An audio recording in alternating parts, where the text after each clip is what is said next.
आखिर क्यों बनना चाहते हैं लोग आईएएस और आईपीएस? वो रुतबा वाली कुर्सी चाहिए इसलिए, या फिर वो सिस्टम की पैंट जो ढीली हो चुकी थी उसे टाइट करना था इसलिए? पर अफसोस की जिंदगी की अनगिनत पहलियों को बुझकर आने वाले आखिर तुमने भी बस इस सिस्टम का रुख अपना ही लिया। तुम भी उस भेड़ की चाल में ही चल दिए जिसे रोकने के लिए तुम खुद आए थे। और किस बात की गलफत है अब तुम्हें, और किस बात का अभिमान है? पढ़े तो तुम भी होगे वही छोटे से कमरे में ही, वही लक्ष्मीकांत, वही बनवाल, वही होगी द हिंदू और द इंडियन एक्सप्रेस के पेजेस, वही एनसीईआरटी, वही पीडी, वही दृष्टि, वही विजन का टेस्ट सीट। याद होगा तुम्हें वो ग्रुप स्टडी की पढ़ाई, वो लाइब्रेरी जिसमें घंटों तुम गुजारा करते थे, वो तुम्हारा दोस्त जो तुम्हारी समस्याओं में तुम्हारी मदद किया करता था। क्या भूल गए वो दिन? वो मुखर्जी नगर, वो पटना, वो इलाहाबाद, वही कानपुर और वो पुणे की यादें जहां तुमने पंखे के नीचे पढ़ाई तो जरूर की होगी। खैर वो अलग बात है कि आज आपके ऑफिस में एसी तो है, पर बाहर निकलकर उस वेटिंग रूम का हाल देखिए जहां आज भी लोग आपसे मिलने आते हैं, जहां हवा बस नाम मात्र का ही आता है। माना कि एक आईएएस जो जिले का सर्वोच्च होता है, उसके पास अनेकों काम होते हैं, वो सबकी नहीं सुन सकता, पर जो समय दिया गया है उसमें से कुछ को तो सुन ही सकता है।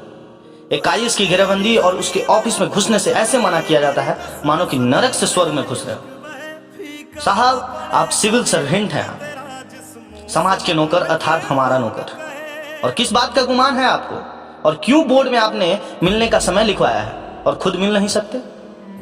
कोई सुबह 11 बजे से पहले बोलता है और कोई 1 से 2 बोलता है और बस बोलता रहता है, और आपको पता तक नहीं होता कि आपसे मिलने कौन आता है। और किस बात के आईएएस हैं आपको प्रबंधन की जानकारी तक नहीं। जाइए देखिए उस बैंक में जहां पहले लाइन लगा करता था वहां अब टोकन सिस्टम हो चुका है। कम से कम लोगों को अपना नंबर तो पता होता है। यहां नंबर छोड़िए, आपके लोग दूसरे लोग को देखकर बस भूल जाते हैं। समस्या आपसे तो अभी तक नहीं, क्योंकि जिस इंसान से कोई मिला ही ना हो उसके बारे में क्या ही बोला जाए। वो आपका गार्ड और वो सफेद पोश आदमी जो बस बोलता रहता है आइए अब मिला देते हैं, तब मिला देते हैं, और मिलवाने के नाम पर सिर्फ और सिर्फ ढोंग करता है। तो फिर कभी एसपी साहब से बात करते करते बाहर निकल गए, ऐसा ही सब सुनने को मिलता रहता है। यह नौटंकी आखिर क्यों? आपको आम आदमी का समय बर्बाद करने का अधिकार आखिर किसने दिया? मैं पूछता हूं लातेहार के डीसी और सिविल सर्जन से कि 2 दिन का पेट्रोल और खाने पीने का खर्चा आखिर कौन देगा? क्यों आपने अभी तक कोई व्यवस्था नहीं निकाली जिससे लोग निश्चिंत होकर आपसे मिल सके? क्यों आपने लोगों से मिलने के लिए उचित प्रबंधन अभी तक नहीं किया? सबसे बेकार होते हैं वो लोग जो साहेब के सामने बोलने से डरते हैं। अरे कौन साहेब, और काहे का साहेब, और कैसा साहेब? क्यों आपसे मिलने वक्त लोग खौफ खाएं? और आखिर क्यों आपके गार्ड और सफेद पोस्ट बस झूठ पर झूठ बोलते रहे? क्यों हम आपका इंतजार करें और आप ना मिले? वो वेटिंग रूम का हॉल जिसमें हमने इंतजार किया, क्यों हमें इंतजार करवाया गया और क्यों हमें नहीं मिलवाया गया? आप व्यस्त हैं, आप रहिए, आप काम कीजिए, आप समाज की भलाई कीजिए, आप कोरोना से लड़िए, पर उससे पहले वो लगी हुई बोर्ड को हटाइए जिसमें आप मिलने का समय लिखवाएं।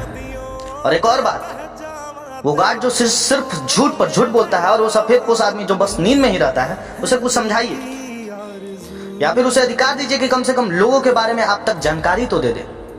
या फिर यूं कहें कि आम आदमी को बस टालने का अधिकार आप ही ने उन्हें दे दिया है। साहब ये सिस्टम है और सिस्टम सब जानती है। सिस्टम बस अपने हिसाब से लोगों को चलाती है और लोग बस चलते जाते हैं, चलते जाते हैं और चलते जाते हैं। पर इसके अलावा इस सिस्टम में बदलाव आती है जब जनता बदल जाती है। वही जनता जो अच्छे से अच्छे का हवा निकाल देती है और समय आने पर इस सिस्टम को भी उखाड़ फेंकती है। चलता हूं साहब, पर फिर मिलूंगा एक नए मोड़ और एक नए ढंग से। आप खुशकिस्मत हैं कि झारखंड की जनता बस 2 वक्त की रोटी में सुकून पाती है, वरना जिस दिन ये जागेंगे पूरा सिस्टम को हिला डालेंगे। फिलहाल ये सोए हैं, इन्हें जगा कर देखते हैं, जिस दिन जागेंगे फिर से बात करेंगे। चलता हूं, धन्यवाद, जय हिंद, जय भारत।